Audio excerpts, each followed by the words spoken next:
Ali, so good to see you. So great to see you, Con. Thank you for having me.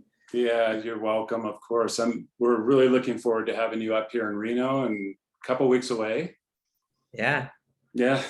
I'm really looking forward to. Oh, cool. Cool. It's gonna be wonderful to have you here with our community. And this will actually be our first live event with through our local community. Wow. Since the community has been formalized by ISEF, this will be the first live one. So It's gonna be my first in-person training in almost 3 years. So wow. I'm gonna share that with you. First time. Oh, nice. I'm glad we get to share that together. It's wonderful. Yeah. Well, I thought what we could do is just take a few minutes, a really brief discussion, and just let some of the folks who are interested in attending, just give them a little preview of, sort of what's covered very briefly. They'll have outlines, of course, and handouts. We'll have a real immersion for a couple days, but, we'll just chat. So one of the things I was thinking is in terms of what might be different for people, learning how to work the way we work in this model is so often, and I think this before I knew EFT, the FFT, EFIT, I would get uncomfortable with big emotion in the room, right? Yeah. And I mean, my instinct is to want to make sure everybody's okay. And yeah. I see big emotion and I see people in pain, I see deep sadness, and there's a part of me that wants it to stop. Yeah. Right? But yeah. We use it and we move into it. So let's just talk about that for a moment. That's a good point you're bringing up, Con, because we have been trained, so many of us have been trained to respond to pain in this way, right? To make it, to find what's causing the pain and fixing that, or challenging the thoughts, or maybe going for the behavior, right? Trying to alleviate suffering. It's good intended, but we do have this reflex on us, and it comes with our own humanity as well, right? Like we care about these people, we care about our clients, we want to help them feel less pain. We feel that need, right? And sometimes our tolerance for pain can be automatically narrow in that way. So one of the things that happens in EFT, and I'm sure you can relate to that, is that we started to expand that window of tolerance for pain, and to be in the presence of pain, and to be with the pain, and to relate to our clients' pain, and to really come alongside with them in the places where they hurt the most. So that definitely is it's something that starts to shift in us as we're working with this model. Yeah. Where emotion turns into, like Sue will say, in all of her writings, emotion is privileged in the model, right? It's privileged. Yeah. And one of the things that I like to think about emotion is that there are good reasons for us not to want to be in touch with our emotional self. For us who haven't had secure attachment in our lives, right? Feeling our emotions can be overwhelming. It can become frightening, as Bowlby said, frightening, or our emotions can feel foreign to us. Right. So we develop these automatic ways to coping, to bypass emotion, right? By avoidance, or even hyperactivating, and trying to get some sense of relief somehow. Right. And as we're doing that, we get more and more distant to our inner world, and we lack specificity. We lack so much valuable information. Okay? We lack flexibility to move with our own range of emotions in the world. So it's very hard to go back towards that self with all of those emotions on our own. We need that secure other. Yes. Yeah. I'm sorry. Did I? Go ahead, please. When I heard you describe that, and especially when you talk about the lack of flexibility, I mean, well, you think of attachment as a theory of personality formation in a way, right? It's a developmental theory, but of personality formation as well. And so you're describing those responses to intense emotional experience and getting fixed in us. Yeah. And at the time, if I'm hearing you, at the time, their survival mechanisms are necessary. They work for us that way. But then they get fixed. They start to get rigid. They become our operating system. Yeah. Our flexibility is gone. And so we encounter new things, new relationships, new stimuli that come in. We have that same emotional response, but no awareness of where the distress is coming from. Right, exactly. So we're suddenly trapped in this feeling of, oh, I'm gonna be alone if I feel this. I'm gonna be overwhelmed if I allow this. It's gonna be so bad if I just stay with myself in this place. So I will quickly move to survival. Oh, right. Yeah. So when we're helping people discover that, and what folks will learn who are in the training, there are a series of interventions. There's sort of a macro set of interventions or moves that we're attending to, right? And a series of micro interventions to not just talk with somebody about these emotional experiences, not describe it. You know, like before I knew EFT, that's how I would work, right? I knew all that attachment, but I would make interpretations. Yeah. But it wasn't experiential. Mm-hmm. And with the interventions we have now, we're working in a very, you know, again, with emotion privileged in this experiential way to help someone feel through this. So do you want to expand on that a little bit, Ali? Well, what I would like to say is, and you probably know about this yourself, it's so good to have a map, right? Yeah. It's so reassuring to know where we are in the process, session, and be able to use the macro intervention in EFT, which is the EFT Tango, to guide us during the session, to decide what micro interventions we're going to use, and how we're going to get to emotion first, how we're going to organize the content that individual clients bring, which is a lot of content, right? And sometimes very distant from emotion, okay? Sometimes from the emotional experiencing that these experiences have. So in the EFT Tango, we know that we have interventions to notice when these survival strategies are in place, how to reflect them, validate them in a way that's non-judgmental, not pathologizing. Yeah. And from there, the EFT Tango shows us this natural, beautiful flow towards a place where we just create a space, some really nice space for emotion to grow and expand. And yeah, so that's one of the, I think that's one of the things that we're doing most of the time during the first sessions, right? We're getting to know these strategies, we're getting to know where emotion is, and creating space and creating opportunities for people to experience their emotions with more engagement, with deeper engagement, and with ability and care. It's almost like we're watching over them when they're learning how to ride a bike again, so they don't fall. Doing that, and right behind them, right next to them. Yeah. We're basically helping them have a relationship to their emotions, to themselves, okay, without being hurt by it. Okay, feeling supported, feeling joined by us, and then the experiential, which is it naturally flows towards experiential piece, which is choosing special key others to enact with, to make imagined encounters with, and also use our own person as a therapist to be with, to receive and to respond to some of those processes. Okay. And sometimes parts of themselves. So as we do that, the micro intervention just guides us how to integrate those experiences, to build competency, to build a stronger sense of self. Yes. Okay.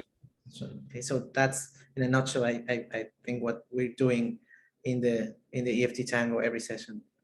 Okay. Yeah, that makes so much sense to me, that nutshell description. And one of the promising things in that for me is the sessions where I'm caught in content with people. I don't know if you probably have a similar experience, but it's an hour that feels like 5 hours. Yeah. I think it's just, you know, when I start to get that sense of I'm just basically being paid to be a listener, right? With no intervention, no way to move things. It's really, really difficult. And this is so much more alive and vibrant, and so much more rewarding from the therapist standpoint. Yeah. So, same for you. Yeah, definitely. Definitely. And I have to admit, sometimes in the past, I had just check out a little bit, right? With so much content, I started to get overwhelmed. Oh yeah. Check out and not feel connected to the person, right? Because there's no emotion. There's no emotion to connect with, right? Right.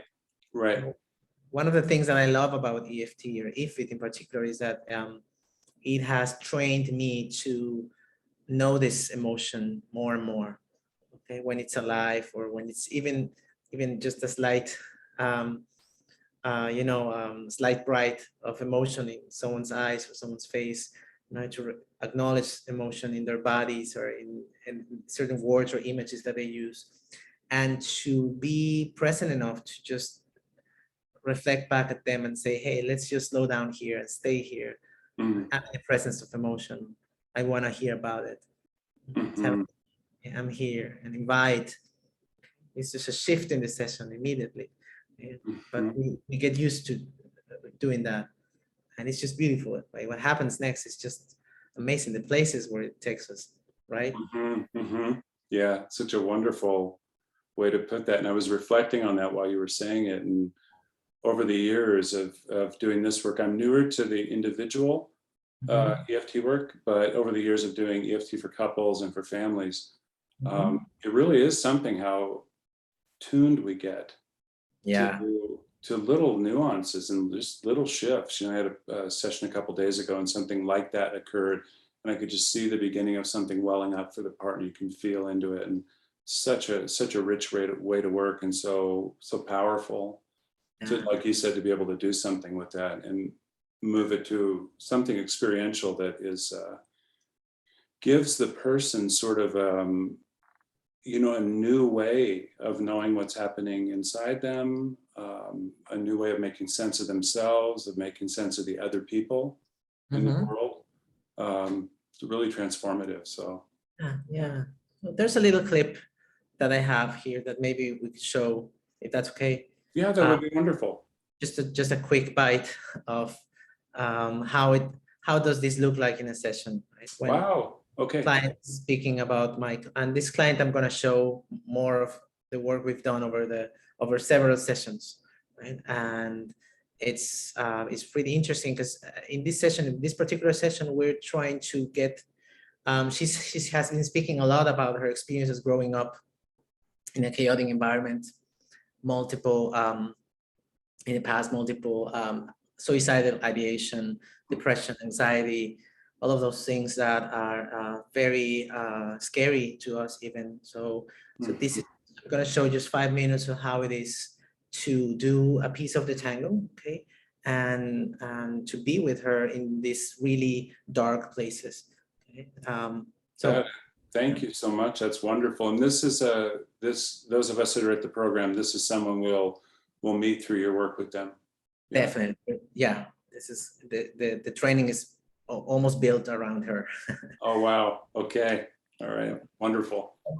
Could you give me permission to share my screen? I sure will. Sorry about that. Okay. I'm not gonna, for time's sake, I might not share more about a lot about this client. Okay. Okay. Just to say this, she's a Brazilian cisgender heterosexual woman in her 40s, and that we're both working in a language that it's not our native language. Okay? She speaks Portuguese and I speak Spanish, but we see each other in English. So you're gonna see that that you're gonna probably see that some struggles around that sometimes, but it's just wanted to say that. So let's see what's happening here, and then we can comment on this. Okay. Spoke about that little girl, when you were at home. Yeah. I'm gonna quote you, and everybody was miserable there. Right? Is that what you Yeah. said? Yeah. And dad was miserable and doing his own stuff, and mom was being miserable, and when she was not attacking you, she was or working, she was also avoiding and being alone, and you were also Yeah. and being alone, right, with your own emotions to yourself and with no one to help you understand what was happening, or with no one to help you with your pain. Yeah. So can we be for a moment with that part of you, with that little girl who was feeling at that age, but very little age, but was already feeling so small, so weird. There's no belonging for her, right? Even at home. Yeah. Even That with my family. with your family, she wasn't feeling safe. She wasn't feeling like she would belong and be loved there. She was feeling really alone and that she would not fit. Yeah. Can you make space for her to hold her for a moment? Yeah. Yeah, let's see if you can close your eyes, if that feels okay. Okay. Yeah. I don't know what works best for you, to picture her or to feel her in your body, in your stomach or your chest. Even in my forehead now, if you like And your head, yeah. pressure in all my body. So you can feel her Yeah. when you feel, Especially as a teenager now. And especially as a teenager. Okay. yeah, yeah. So let's do that. Let's be with her. Picture her if you can. And Yeah, I can see myself yeah, in my room and in my bathroom. Sometimes yeah, I lock myself in my bathroom and sit in the ground. yeah, Just want to feel numb. yeah, yeah. Just go there. Do you want to go to that bathroom floor? Be with her? Yeah, well, I really wanted to disappear there so many times. Yeah, yeah. Sit with her, okay? Could you tell her, I see you. I see that you want to disappear Yeah, because you feel so because alone. I, I think you're really brave because you don't kill yourself. You're still there Mm, fighting against so many things. mm, yeah, I know you really wanted to die, but we're we're together in that. yeah. You know, You know, you're so courageous. Right? You were so you're alone. You wanted to die because that was yeah, unbearable. But you stayed in this life. You find a way through. Yeah. Found a cage to feel safe, and that's what kept you alive. Yeah, yeah. And now I get to be with you to help you yeah, with how you're feeling. You're not gonna be alone anymore. Can you say that to her? yeah. We're not going to be alone anymore. I just want you to know that even with all these difficult things, there are really, really good things that we're going to fight together. Yeah, because I know Please how you. don't give up. Don't give up. I won't give up if you don't. Yeah, yeah. Just breathe. Well, and this was just the start of some deeper exploration. Okay, this is just a little piece of tango moves 1, 2, or 3. But it's a flow, and it's gonna take us to deeper places, okay, and to deeper engagement with her emotions. Okay. Thank you so much for sharing that beautiful piece. I'm so moved by it, watching it. I can see the suffering that she'd been through, and I'm happy she found you. And, you know, and I can see you, for anyone not familiar, when we talk about these tango moves or the thing that guides us, we're really, really working in present process. Yeah. And then we're helping start to sort of organize what's happening when the person is in a difficult spot and make sense of that. And then we're accessing the things underlying that, right? We're doing what we refer to as affect assembly, and you were doing that, you were talking about where that was for her, what she sensed. Yeah. And then you moved to another piece of that tango move, and that was how you set up this engaged encounter between her and that part of herself that needed her to come alongside. And you had her give voice to that. Right. Yeah. Yeah. Right. And then I'm assuming as the tape would run forward further in the work, what we'll see more of is you helping her sort of make sense of that, integrate it, maybe even sharing your own experience of what it was like to hear her do that work, I suppose. Yeah, well, almost all of the time, we end sessions in move 5, where I get to be very real with her. We have such a strong alliance that allows me to just share with her how she touches my life every time. There was one particular session where she confronts a bully, one of her family members, right? And we have this. When I watch the tape, it's just so funny because I see us like being complicit to, okay, we're doing something like we never were able to do. Like let's use our primary anger to confront this bully, to say this isn't right. Right? This isn't right that you mention my weight. This isn't right that you talk so badly about my figure. Mm-hmm. These new experiences to her, right? I feel like she's doing them with me, okay?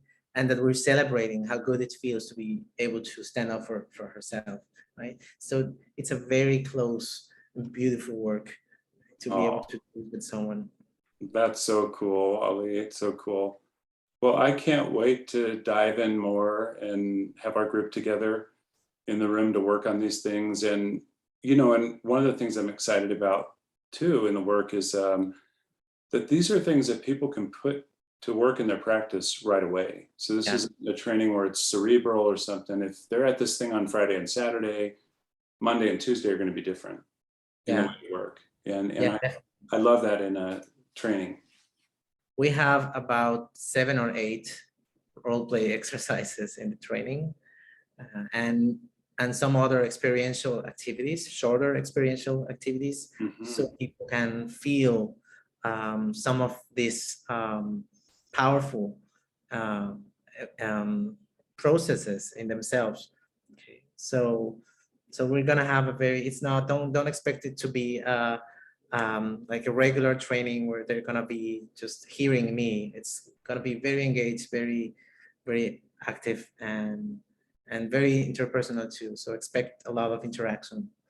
That sounds wonderful. Well, I want to thank you not just for the time today. Appreciate that very much, to give people a little insight to what to expect, but of course for making in your schedule the time to travel all the way to Reno from Merida, which is big travel. So I want to thank you for that. And then you were gracious also to offer to have a luncheon with the people that are in the Reno Tahoe community for emotionally focused therapy, and sort of a little community cohesion get together. So thank you again for all of it.